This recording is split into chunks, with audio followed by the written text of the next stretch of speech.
Halo semua, apa kabar kalian? Semoga kalian baik-baik saja.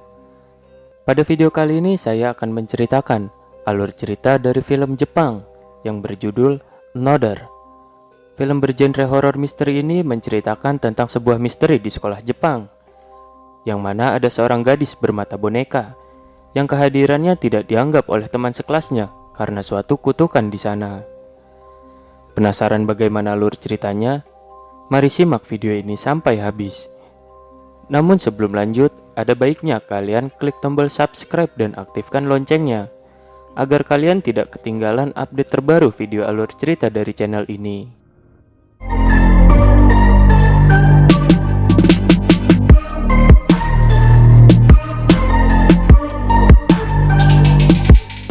Pada awal film menceritakan, tepatnya tanggal 19 April 1998, Koichi sedang terkena serangan jantung. Ia pun dibawa ke ruang gawat darurat di sebuah rumah sakit untuk mendapat penanganan oleh dokter di sana. Di dalam ketidaksadarannya, ia pun bermimpi aneh, yang mana ia melihat seorang gadis misterius melintas di depannya. Lalu ia juga melihat ibunya yang telah meninggal dunia. Ketika Koichi ingin mendekat ke arah ibunya, gadis misterius tersebut pun menghentikan langkahnya. Setelah tersadar, Koichi pun berkeliling di sekitar lorong rumah sakit. Ternyata ia juga bertemu dengan gadis misterius yang ada di dalam mimpinya tersebut. Karena penasaran, ia pun mengikutinya, dan ternyata gadis itu masuk ke dalam kamar mayat. Kemudian, scene berpindah ke tanggal 6 Mei 1998, yang mana Koichi mulai masuk sekolah di SMA Yomiyama. Ketika ia memperkenalkan diri di depan kelas, ia melihat gadis misterius yang ia temui di rumah sakit sedang duduk di bangku paling belakang. Setelah pelajaran usai, Koichi terus memperhatikan meja gadis misterius tersebut yang sedang kosong. Tak lama berselang, ketua kelas bernama Kazamio menghampiri Koichi dan memberikan jadwal piket. Selain itu, murid lain bernama Hayato juga datang untuk menyapa Koichi. Karena penasaran, lantas Koichi menanyakan tentang gadis misterius yang duduk di bangku paling belakang. Namun mereka menjawab bahwa meja itu kosong. Sontak hal tersebut membuat Koichi berpikir, apa hanya dia yang bisa melihat gadis misterius tersebut? Lalu scene berpindah ke Koichi yang sedang di kamar. Ia pun berbincang dengan bibinya yang bernama Reiko. Reiko juga mengatakan bahwa dirinya akan menjadi wali kelas dari Koichi di sekolah. Ia juga meminta Koichi untuk mematuhi peraturan yang ada di kelas tersebut. Keesokan harinya, Koichi yang sedang berbincang dengan Yukari di pinggir lapangan, tiba-tiba ia melihat gadis misterius itu sedang berada di atap sekolah. Namun ketika Yukari melihat ke atas, ia tidak melihat siapapun di sana. Tapi di sini Koichi yakin bahwa dirinya melihat gadis itu. Karena penasaran, Koichi pun langsung berlari menuju atap sekolah untuk menemui gadis itu. Dan akhirnya Koichi bertemu dan menyapa gadis misterius tersebut yang langsung memakai penutup matanya. Dari name tag-nya, gadis itu bernama Misaki. Tapi ia memberitahu bahwa namanya adalah Mei. Tak lama berselang, tiba-tiba Koichi merasakan sakit di dadanya. Mei yang ingin pergi memperingati Koichi untuk berhati-hati, karena mungkin saja ini telah dimulai. Dari sini kita belum mengetahui apa maksud dari perkataan Mei tersebut. Keesokan harinya, Koichi terus memperhatikan dan menatap Mei. Lalu ia juga melihat penjaga perpustakaan bernama Chibiki. Mochizuki yang menghampiri Koichi pun mengatakan bahwa Chibiki dulunya adalah wali murid dari seorang murid bernama Misaki. Namun, Mochizuki tak sempat melanjutkan ceritanya karena tiba-tiba Kazamio dan Hayato datang dan memotong pembicaraan mereka. Dan pada akhirnya, Kazamio dan Hayato memberitahu Koichi tentang murid bernama Misaki, yang mana ia meninggal 26 tahun yang lalu, tepatnya pada tahun 1972. Namun karena Misaki sangat disayangi oleh teman-teman dan gurunya Chibiki, mereka tidak bisa menerima kematian Misaki. Mereka semua menganggap bahwa Misaki seolah-olah masih hidup, yang mana keberadaan Misaki digantikan oleh sebuah boneka. Bahkan, itu semua dilakukan hingga hari kelulusan. Keesokan harinya, Koichi yang sedang berjalan-jalan menemukan sebuah toko boneka. Karena rasa penasarannya, ia pun masuk ke dalam untuk melihat-lihat. Di dalam ia melihat boneka berukuran manusia. Namun, tiba-tiba Mei pun muncul dari belakang, yang mana ia bertanya mengapa Koichi masuk ke toko sambil melepas penutup matanya dan menunjukkan mata bonekanya kepada Koichi. Sontak hal tersebut membuat Koichi sedikit terkejut. Koichi pun menanyakan, apakah Mei benar-benar teman sekelasnya.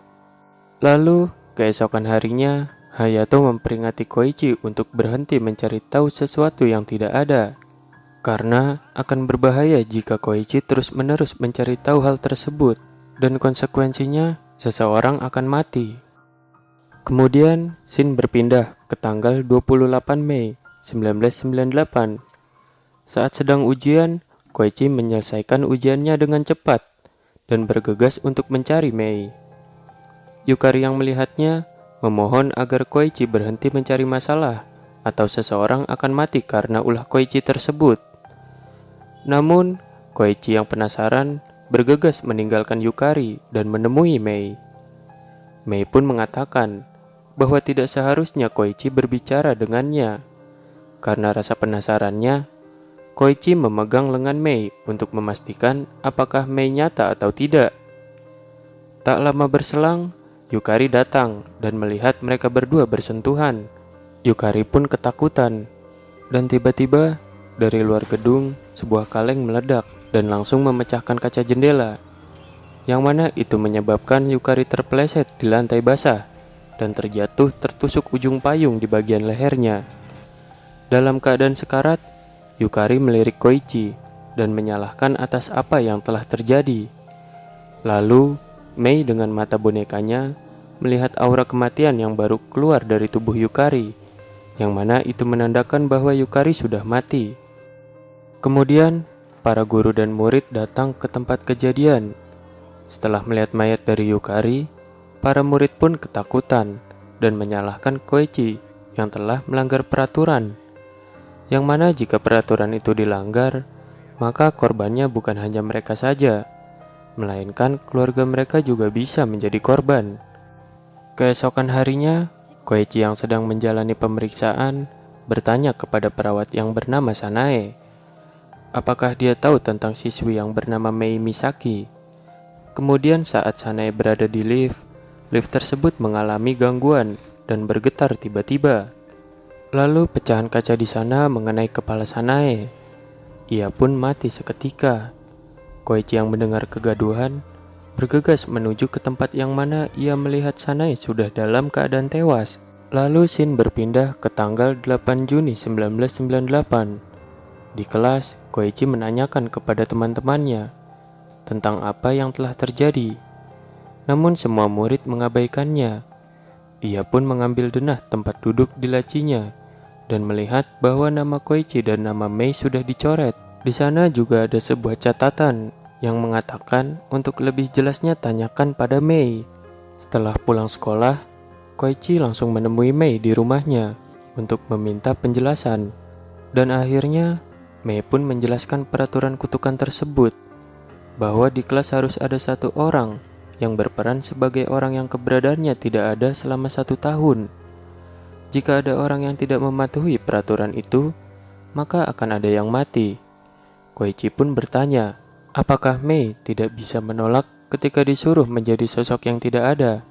Lalu scene flashback ke tanggal 27 April 1998. Beberapa hari sebelum Koichi masuk ke kelas tersebut, semua murid di sana sedang mengundi siapa yang akan menjadi sosok yang tidak ada.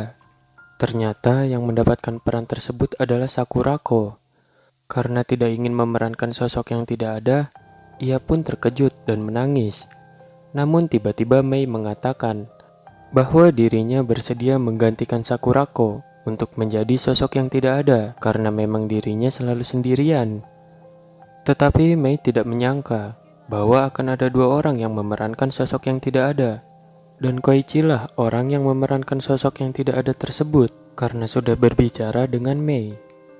Terlepas dari itu semua, sekarang Koichi menjadi lega karena akhirnya ia tahu bahwa Mei sebenarnya nyata, bukan hantu atau halusinasinya semata. Lalu Mei pun tersenyum dan sekali lagi memperkenalkan dirinya sebagai Mei Misaki. Keesokan harinya, mereka berdua mulai memerankan sosok yang tidak ada bersama-sama. Mereka bebas berkeliaran di luar kelas, lalu makan sambil mengobrol di atas sekolah. Koichi pun bertanya kepada Mei, kenapa ia menyembunyikan matanya, karena Koichi menganggap bahwa bola mata Mei sangatlah indah. Tapi di sini Mei menjawab bahwa dirinya tidak menyukai matanya tersebut, karena dari matanya itu, dirinya bisa melihat sesuatu yang orang lain tidak dapat lihat. Setelah itu, Mei mengajak Koichi ke ruang perpustakaan. Di sana Mei menunjukkan catatan orang-orang yang telah tewas dalam 26 tahun terakhir. Chibiki yang telah mengetahui bahwa Koichi adalah sosok yang tidak ada juga, akhirnya menceritakan peristiwa yang terjadi 26 tahun yang lalu, yang mana ada seorang murid bernama Yomiyama Misaki meninggal dunia, dan setahun setelah kelulusannya, kejadian aneh dimulai. Chibiki juga memberitahu bahwa dulu ada salah satu muridnya mati tergantung di aula. Saat itu Chibiki mulai menyadari bahwa itu hanyalah awal dan semakin banyak orang yang tewas dari murid hingga saudara mereka. Chibiki juga menyadari bahwa ada sesuatu yang tidak wajar dari meja paling belakang, bahwa ada seseorang yang tidak dikenal yang kemungkinan besar adalah sosok yang merubah ingatan seseorang, kemudian berbaur menjadi manusia di antara mereka. Siapapun yang meninggal karena kutukan itu, mungkin saja suatu saat dia akan hidup lagi dan kembali menjadi salah satu murid atau guru di kelas tersebut. Setelah mendengar hal tersebut, Koichi mulai bertanya-tanya, apakah dirinya nyata atau orang yang sudah mati? Namun Mei meyakini bahwa Koichi bukanlah orang yang sudah mati, karena Mei bisa melihat aura orang yang telah meninggal dengan mata bonekanya tersebut. Mei juga menceritakan, ketika ia berumur 4 tahun, dirinya terjatuh sakit, dan pada saat itulah ia mendapatkan mata bonekanya. Ia mengatakan bahwa dirinya bisa melihat warna kematian ketika melihat orang yang telah lama mati.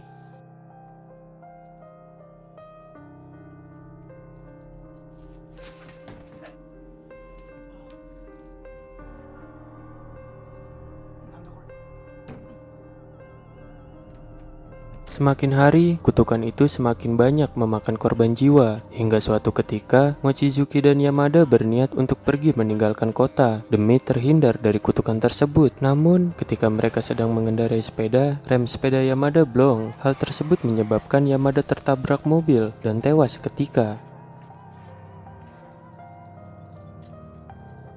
Setelah semua kejadian yang telah terjadi, Koichi merasa bahwa korban akan terus bertambah jika ia tetap diam saja. Akhirnya Koichi dan Mei memutuskan untuk mencari tahu berkas-berkas Chibiki dari kantornya. Di sini Koichi mendapatkan fakta bahwa bibinya itu merupakan alumni dari kelasnya. Kemudian, suatu ketika Koichi melihat ada seseorang di gedung sekolah lama. Ia dan Mei pun memutuskan untuk pergi ke gedung tersebut. Ternyata pria yang mereka lihat sedang mencari sesuatu di sana. Koichi dan Mei pun bingung apa yang sebenarnya pria itu cari di ruangan itu.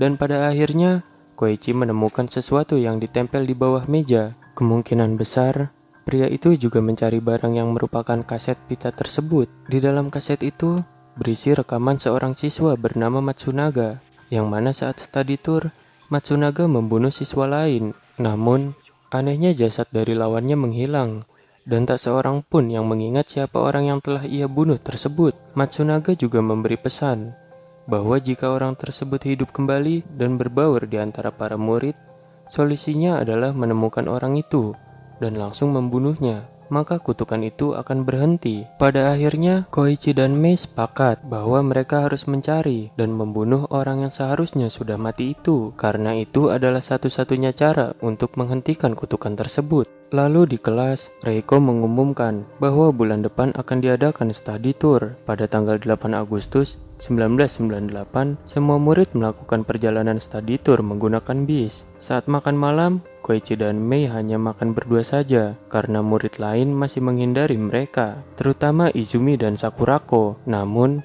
Hayato dan Kazamio mau duduk bersama Koichi dan Mei karena mereka beranggapan bahwa di luar sekolah mereka tidak berperan sebagai sosok yang tidak ada. Izumi yang sudah geram dengan Mei akhirnya menghampiri Mei dan menyalahkan atas semua yang telah terjadi. Koichi pun langsung membela Mei, tapi di sini Mei memutuskan untuk meminta maaf atas apa yang telah terjadi. Mei juga berterima kasih kepada Koichi karena telah membelanya. Mizuno yang curiga kepada Koichi akhirnya menggeledah tas Koichi. Ia dan Hayato menemukan sebuah kaset di dalam tas Koichi.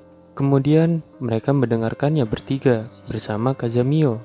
Setelah itu, Kazamio memberi informasi tentang kutukan tersebut kepada Izumi dan Sakurako. Lalu mereka masuk ke dalam ruangan. Ketika Sakurako mengunci pintu, tiba-tiba lampu pecah. Sontak Izumi mencurigai bahwa Sakurako lah orang yang seharusnya sudah mati. Saat sedang di lorong, Mei membuka penutup matanya. Tiba-tiba Reiko muncul dari belakang untuk menyuruhnya agar segera beristirahat. Mei pun menatap tajam ke arah Reiko yang sedang berjalan. Di kamar, Koichi berencana untuk memberitahu ke semua orang tentang rekaman kaset. Namun tiba-tiba Hayato datang dan meminta maaf karena dirinya tidak sengaja mendengar rekaman di kaset tersebut. Di tengah jalan, Koichi dipanggil seseorang dari arah dapur. Karena penasaran, Koichi pun menghampiri sumber suara itu. Tiba-tiba Mizuno menyerangnya dari belakang. Hal tersebut mengakibatkan selang gas terlepas. Sedangkan Hayato dan Mei bertemu dengan Izumi yang sedang memegang gunting. Ia pun mencurigai bahwa Mei lah orang yang telah mati tersebut.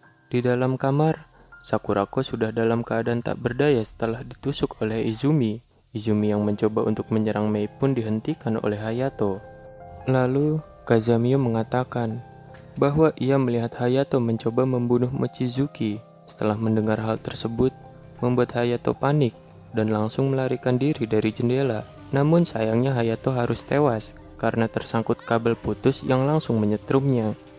Mei yang ketakutan terus berlari dari kejaran Izumi yang ingin membunuhnya. Hingga suatu ketika, hembusan angin mendorong perahu di sana, yang mana itu menyebabkan tarikan pada tali yang mengikat perahu tersebut. Mei pun berlari melewati tali itu tepat pada waktunya. Namun, sayangnya tali yang sudah merenggang langsung memotong kepala Izumi. Karena ketakutan, Mei pun berlari kembali untuk menemui Koichi. Kemudian, di dapur Mizuno terus menyerang Koichi dengan pisau yang menyebabkan pipi Koichi mengalami luka sobek. Di sini Mizuno mencurigai bahwa Koichi lah orang yang telah mati tersebut. Tak lama berselang, Mei datang dan langsung memukul kepala Mizuno hingga terkapar. Mei dan Koichi pun pergi meninggalkan tempat tersebut. Mizuno yang mengamuk memukulkan panci ke segala arah, dan itu menyebabkan percikan api di sana, sehingga menyebabkan ledakan gas dan membuatnya terbunuh seketika. Selanjutnya, Koichi dan Mei pun memperingati semua orang untuk keluar dan menyelamatkan diri karena ada kebakaran. Mei yang penasaran dengan guru Reiko pun akhirnya memutuskan untuk mengikutinya. Koichi yang sudah berada di luar tidak melihat keberadaan Mei. Kemudian Koichi pun menelpon Mei. Di sini Mei mengatakan bahwa dirinya baik-baik saja. Ia meminta Koichi untuk tidak mencarinya, dan ia juga telah menemukan siapa orang yang telah mati tersebut. Akhirnya, Koichi memutuskan untuk mencari Mei. Chibiki juga mengikuti Koichi masuk ke dalam. Koichi menemukan Mei yang sedang ingin menyerang seseorang di hadapannya. Ternyata orang yang ingin dibunuh tersebut adalah guru Reiko. Mei yakin bahwa Reiko lah orang yang seharusnya sudah mati tersebut karena ia dapat melihat aura kematian di diri Reiko dari mata bonekanya. Saat ingin membantai Reiko, Chibiki menghentikannya, yang mana itu membuat Mei terjatuh. Chibiki yang penasaran akhirnya mengejar Reiko yang berlari untuk meminta penjelasan maksud dari semua masalah ini. Kemudian Mei pun melihat aura kematian Reiko menjalar ke tubuh Chibiki, yang mana itu menandakan bahwa Chibiki akan mati. Dan benar saja, akhirnya Chibiki terjatuh ke dalam kobaran api di bawah. Sementara itu, Reiko masih bertahan dengan bergelantungan di sana. Koichi pun mencoba untuk menyelamatkannya. Namun, di sini Mei memohon kepada Koichi untuk melepaskannya saja. Ternyata Reiko juga meminta kepada Koichi untuk melepaskannya. Dan pada akhirnya, Reiko pun tewas ke dalam kobaran api. Setelah kejadian itu, Reiko pun pingsan dan tak sadarkan diri. Kemudian di rumah sakit, Koichi yang tersadar, ternyata di sana sudah ada Mei yang menemaninya. Setelah Koichi sembuh, mereka berdua memutuskan untuk membuat rekaman untuk memperingati para juniornya di masa depan dan berharap suatu saat ada yang bisa menghentikan kutukan tersebut untuk selamanya. Akhirnya, Koichi dan neneknya memutuskan untuk pindah dari kota Yomiyama. Sebelum berangkat, Mei pun menghampiri Koichi untuk mengucapkan selamat tinggal. Koichi juga meminta izin, apakah dirinya boleh menghubungi Mei lagi. Dengan senang hati, Mei menjawab iya. Setelah semua perjuangan mereka berdua melawan kutukan kematian, akhirnya Koichi dan Mei berpisah. Diiringi dengan lambaian tangan, Mei pun melepas kepergian Koichi.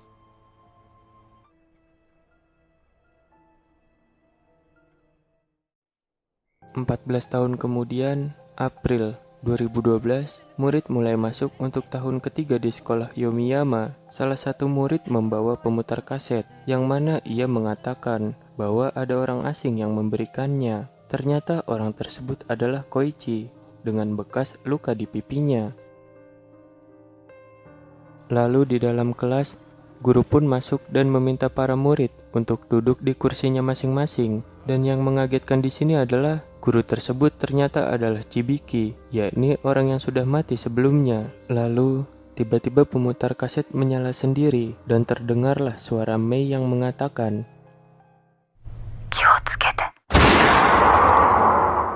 dan film pun selesai.